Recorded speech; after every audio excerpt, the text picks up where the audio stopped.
शब्दों में हमने कल पढ़ा, आज पढ़ते हैं देशज। कल हमने तत्सम तद्भव पढ़े थे। उत्पत्ति के आधार पर जो हमने भेद माने थे उसमें बताया था कि उत्पत्ति के आधार पर पहला है तत्सम, जो संस्कृत से निकले और संस्कृत से ही उसी रूप में हिंदी में काम में लिए जाते हैं। उसी का परिवर्तित रूप जो है वो तद्भव रूप में हमने पढ़ा था। इसके बाद देशज आते हैं। देशज के बाद बात करेंगे हम विदेशी शब्दों की और फिर संकर शब्दों की। तो आज के टॉपिक में हम इन्हीं को पढ़ेंगे। यहाँ पर कुछ महत्वपूर्ण जो है वो दे रखे हैं। देशज क्या होते हैं? किसी भाषा में प्रयुक्त ऐसे क्षेत्रीय शब्द जिनके स्रोत का आधार या भाषा व्यवहार हो तो उसका पता नहीं हो, देशज शब्द कहलाते हैं। समय परिस्थिति और आवश्यकता अनुसार क्षेत्रीय लोगों द्वारा जो शब्द गढ़ लिए जाते हैं उन्हें देशज कहते हैं। इनमें जो खास शब्द हैं जिसमें परात है, जिसे हम भोजन बनाने के काम में लेते हैं। काच है, ढोर है पशु के लिए, खचाखच, भरी बस, ऐसे शब्दों का प्रयोग हम करते हैं। फटाफट, मुक्का आदि ये जो शब्द हैं। देशज शब्दों के भेद इस प्रकार से हैं। ये 3 प्रकार के हैं। अपनी गढ़न से बने हुए शब्द हैं। द्रविड़ जातियों से आए हुए देशज शब्द हैं। कोल संथाल आदि से आए हुए शब्द हैं। अपनी गढ़न से बने हुए शब्द हैं। अपने अंतर्मन में उमड़ रही भावनाओं यथा खुशी, गम अथवा क्रोध की व्यक्ति करने के लिए व्यक्ति अति अभावावेश में कुछ मनगढ़ंत ध्वनियों का उच्चारण करने लगता है, और वही ध्वनियाँ जब बार बार प्रयोग में आती हैं तो एक बड़ा जन समुदाय उनका प्रयोग करने लगता है।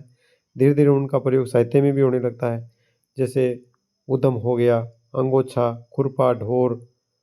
इसके बाद लपलपाना, बुद्धू, लोटा, परात। ये लोटा और परात जो है वो इम्पोर्टेंट शब्द हैं। चुटकी, चाट, ठठेरा, खटपट आदि शब्द हो गए। द्रविड़ जातियों से आए हुए जो देशज शब्द हैं उसमें अनल है, जो आग का पर्यायवाची शब्द है। कज्जल, काजल को कहते हैं। कटी, चिकना, ताला, ताला जो है वो इम्पोर्टेंट है। लुंगी, इडली, ये जो शब्द हैं, इडली डोसा, ये दोनों ही आ जाते हैं। ये द्रविड़ जातियों से आए हुए देशज शब्द हैं। इसके बाद बात करते हैं कोल और संथाल से आए हुए। इसमें कपास है, कोड़ी है, पान है। कपास है, पान है, परवल है, बाजरा है, सरसों है। ये कोल और संथाल से आए हुए हैं कि बाजरे की रोटी और सरसों का साग, और कपास के खेत में नरमा कपास की चुगाई के लिए गए थे और पान भी खाया है। ये सब आ जाएगा कोल और संथाल से आए हुए शब्दों में। और द्रविड़ जो है द्रविड़ जो है वो भारतीय क्रिकेट के एक महत्वपूर्ण खिलाड़ी रहे हैं क्रिकेट के, और क्रिकेट की दीवार भी उनको कहते थे। दीवार में ताला लगा लिया है। और ये अनिल और कज्जल, अनिल कुंबले भी उस समय रहते थे। अनल और कज्जल ये भी दे रखा है। इन शब्दों को भी याद रखना है। इसके बाद हम बात करते हैं विदेशी शब्दों की। चौथे नंबर पर आता है विदेशी शब्द। राजनीतिक, आर्थिक, धार्मिक और सांस्कृतिक कारणों से किसी भाषा में अन्य देशों की भाषाओं के शब्द आ जाते हैं, उन्हें विदेशी शब्द कहते हैं। हिंदी में जो है वो अंग्रेजी, फारसी, पुर्तगाली, ये कारण जो बताए ऊपर उस हिसाब से तुर्की, फ्रांसीसी, चीनी, डच, जर्मनी, रूसी, जापानी, तिब्बती, यूनानी भाषा के शब्द प्रयुक्त होते हैं। अब अंग्रेजी भाषा के शब्द हैं।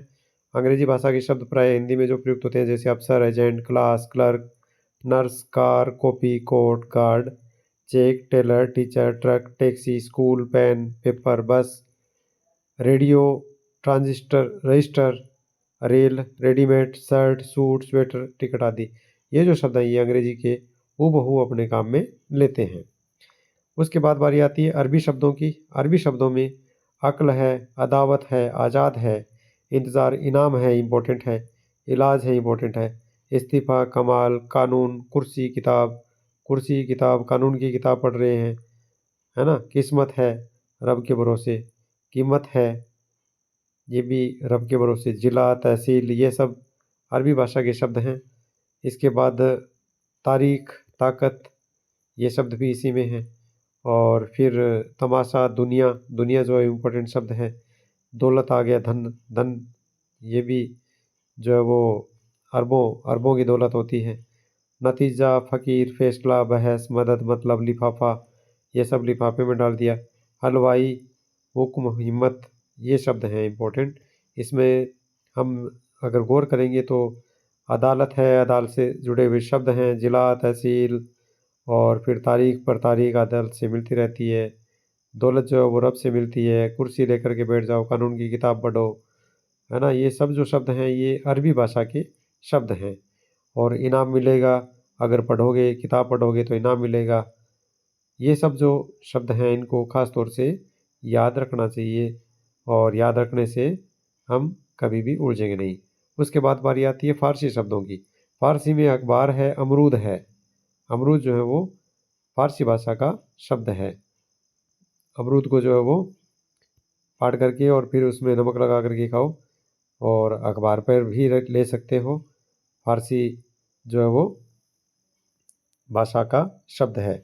इसके अलावा आमदनी है, कमर है, ये शब्द भी। कुश्ती है, और गुलाब है, जानवर, जेब, ज़मीन, दवा। अब दवा जो है वो तो है फ़ारसी शब्द, और इलाज जो है वो है अरबी शब्द। इनको हमें याद में रखना है। और फ़ारसी जो है वो उसमें जलेबी जो है वो ज़्यादा फ़ारसी में छाँटो, जो है वो जलेबी जो है वो मिलेगी। जलेबी मिलेगी। जुकाम है, ये बीमारी है, ये भी जुकाम है, ये भी इसी में आ गया है।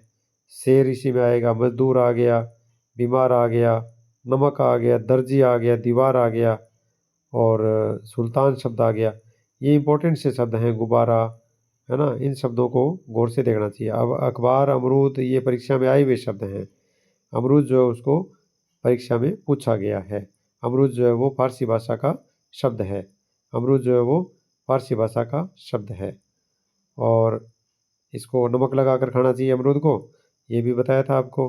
नहीं तो जुकाम हो जाएगा, बीमार हो जाओगे, है ना, बीमार हो जाओगे। मज़दूर के लिए तो ये बहुत अच्छी बात है, उसको आसानी से मिल जाता है। और नहीं तो फिर दवा लेनी पड़ेगी, दवा लानी पड़ेगी, है ना। कुश्ती करोगे। तो ये अखबार और ये सारी जो शब्द हैं ये सभी फ़ारसी भाषा के शब्द हैं। उसके बाद है पुर्तगाली भाषा के शब्द। पुर्तगाली में अचार है, अगस्त है, आल्पिन है। आल्पिन बहुत इंपॉर्टेंट शब्द है। आल्पिन जो है वो इम्पोर्टेंट शब्द है। पुर्तगाली पुर्तगाली में पुर्तगाली शब्द है, उसमें आलू है, आलू है, अनानास है। इसके बाद पपीता है। फलों के नाम जो है वो ख़ास तौर से याद एक जगह रख लेना चाहिए।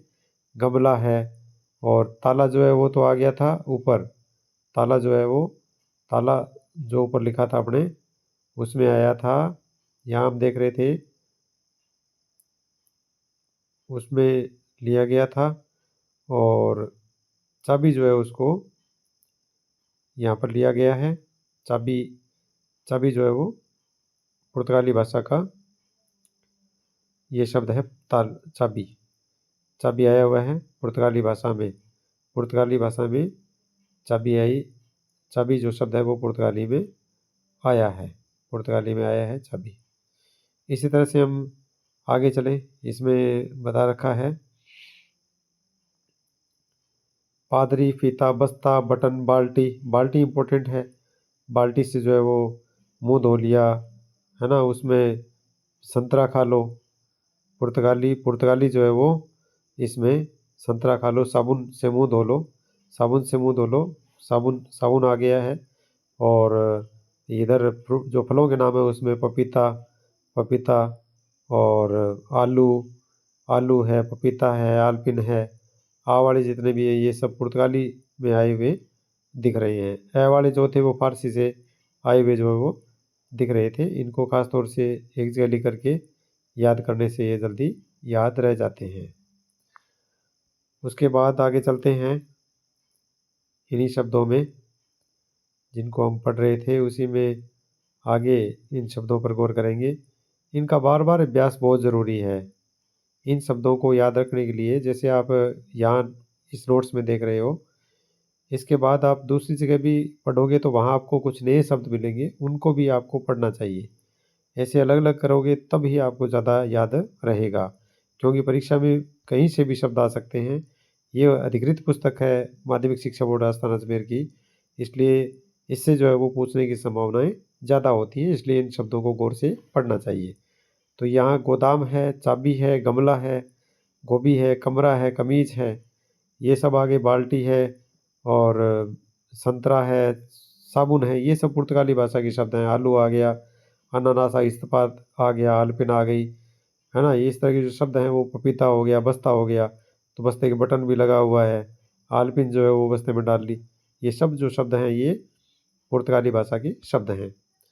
और उसके बाद गाल को जो है वो अपने तौलिए से साफ कर लिया, वो भी इसमें तौलिया भी शब्द जो है वो पुर्तगाली भाषा का शब्द होता है। तौलिया यहाँ पर दिया होगा, तौलिया इसमें नहीं है, लेकिन कमीज़ और ये शब्द जो है वो सारे इसी से संबंधित होते हैं। अचार, अगस्त, आलपिन ये दे रखे हैं। आगे चलते हैं अपने तुर्की भाषा के शब्द। तुर्की भाषा के शब्दों में ज़्यादातर जो इम्पोर्टेंट है उसमें कैंची है, चाक है, कुली है, ये और उर्दू जो शब्द है वो खुद वो तुर्की भाषा से आए हुए शब्द हैं। इसके अलावा तोप है, बारूद है, युद्ध के लिए जो काम में आने वाले शब्द हैं वो तुर्की भाषा के शब्द हैं। इसके अलावा बहादुर शब्द भी तुर्की भाषा का है। और इसके अलावा आप देख रहे हो कि सराय और ये बीमारियों में चेचक की बीमारी है, इसका प्रयोग भी इसी में तुर्की भाषा में ही किया जाता है। चम्मच जो है वो चम्मच, चम्मच दौड़ में तुक्का लग गया, तो तुर्की भाषा का शब्द है चम्मच। चम्मच है, तोप है, बारूद है और बहादुर है और कुली है और इधर कैंची है। ये तुर्की भाषा के कुछ इंपॉर्टेंट शब्द हैं। इसके बाद फ्रेंच भाषा के शब्द। फ्रेंच भाषा के जो शब्द हैं उसमें फ्रेंच जो है वो काजू जो है वो काजू काजू जो है वो फ्रेंच भाषा का शब्द है। अंग्रेज जो है वो इसका शब्द रहेगा, फ्रेंच भाषा का शब्द है। इसके अलावा मीनू है, मार्शल है, मेयर है, सूप है, ये सभी जो है वो फ्रेंच भाषा के शब्द हैं। काजू और कारतूस वगैरह जो शब्द हैं वो काफ़ी इंपॉर्टेंट शब्द हैं जो फ्रेंच भाषा फ्रांस से लिए गए हैं। कि जो फ्रांसीसी बोलता है उसको काजू जो है खिलाया गया। चीनी भाषा के जो शब्द हैं उसमें चाय और चीनी जैसे आता है, चाय चीनी, चाय में चीनी डालते हैं, तो चाय जो है वो चीनी भाषा का शब्द है। इसके अलावा जो है वो यहाँ पर हम देख रहे हैं कि लीची जो है वो भी चीनी भाषा का शब्द है। इसके बाद डच की अगर बात करें तो चिड़िया जो है वो डच भाषा का शब्द है। चिड़िया में हम देख रहे हैं कि च और ड दोनों आ रहा है ना, उल्टे क्रम में चलेंगे अपने, तो चिड़िया इसी से बनता है। चिड़िया जो है वो इम्पोर्टेंट शब्द है। चिड़िया जो है वो डच भाषा का शब्द है। इसी तरह जर्मनी में किंडरगार्टन शब्द है और तिब्बत में लामा है, ये है। रूस में रूबल है, खास तौर से इम्पोर्टेंट शब्द है। यूनानी में एटलस है, टेलीफोन है, बाइबिल है, ये सब यूनान से हैं। टेलीफोन, यूनानी को तुमने टेलीफोन किया। उसके बाद आता है 5 नंबर पर संकर शब्द होते हैं। संकर शब्द वे होते हैं जो दो अलग अलग भाषाओं के शब्दों को मिला करके बनते हैं, संकर शब्द कहलाते हैं। जैसे वर्ष और गांठ। अब वर्ष तो संस्कृत का है, गांठ हिंदी का है, दोनों को मिला दिया, वर्षगांठ हो गया। अब आपको परीक्षा में पूछ सकता है कि इनमें भाषा कौन सी है, तो एक में संस्कृत है, मतलब तत्सम है, और एक में तद्भव हो जाता है। उद्योग और पति। अब उद्योग जो है संस्कृत का शब्द है, पति जो है वो तद्भव शब्द है। इसी तरह रेल जो है वो अंग्रेजी का शब्द है, यात्री संस्कृत का शब्द है, तो रेल यात्री बन गया। टिकट जो है वो टिकट घर में टिकट और घर, टिकट जो है वो तो अंग्रेजी का शब्द है, घर जो है हिंदी का है। इसी तरह नेक और नियत। नेक जो है वो फारसी भाषा का शब्द है और नियत जो है वो अरबी भाषा का शब्द है। नियत जो है वो अरबी भाषा का शब्द है। इसी तरह जांचकर्ता में जांच और कर्ता। जांच फारसी भाषा का शब्द है, कर्ता हिंदी भाषा का शब्द है। बे फारसी का है उपसर्ग, और ढंगा जो है वो हिंदी में होता है। आब जो है वो अरबी भाषा का शब्द है, बे आब। इसी तरह सजा और प्राप्त अगर ऐसा आ जाए तो फारसी में है सजा, प्राप्त हो जाता है हिंदी में। उड़न का हिंदी में प्रयोग होता है, तस्तरी का फारसी में होता है। बे उपसर्ग है फारसी का, ऊपर पढ़ चुके हैं। कायदा होता है कानून, ये अरबी भाषा का शब्द है। वर्षा हिंदी भाषा का है, और बम वर्षा अगर आ गया तो बम जो है वो अंग्रेजी का शब्द है, तो दोनों को लिख कर दिया बम वर्षा। इस तरह से ये इम्पोर्टेंट जो अपने देशज और देशज की बात की, उसके बाद में हमने पहले देशज की बात की, देशज के बाद में हमने बात की 4 नंबर पर हमने बात की है विदेशी शब्दों की। 4 नंबर पर हमने बात की विदेशी शब्दों की। विदेशी में हमने अंग्रेजी भाषा से आए हुए, अरबी भाषा से आए हुए, फारसी से आए हुए, पुर्तगाली से आए हुए, तुर्की से आए हुए और फ्रेंच और चीनी, डच, जर्मन, तिब्बत, रूसी, यूनानी इनसे आए हुए शब्द देखे। उसके बाद में 5वें नंबर पर संकर भेद समझे। इस प्रकार से उत्पत्ति के ये 5 भेद हो जाते हैं। रीट की मुख्य परीक्षा, इसके अलावा चतुर्थ श्रेणी कर्मचारी की परीक्षा, इसके अलावा सेकंड ग्रेड और एसआई की भर्ती, जिन भी सिलेबस में शब्द विचार पाठ्यक्रम में रहेगा उसमें उत्पत्ति के आधार पर अगर भेद पूछा जाएगा तो सबसे पहले हमें तत्सम शब्द पढ़ने हैं, उसके बाद हमें तद्भव पढ़ने हैं, तद्भव के बाद हमें जो ये देशज शब्द हैं उनके बारे में पढ़ना है, देशज के बाद विदेशी और विदेशी के बाद में हमें संकर शब्दों को पढ़ना है। तो ये 5 जो भेद हो जाते हैं ये उत्पत्ति के आधार पर हो जाते हैं। निश्चित तौर पर ये आपके लिए बहुत उपयोगी वीडियो रहेगा और आगे क्रम में हम चलेंगे। तब तक के लिए जय हिंद।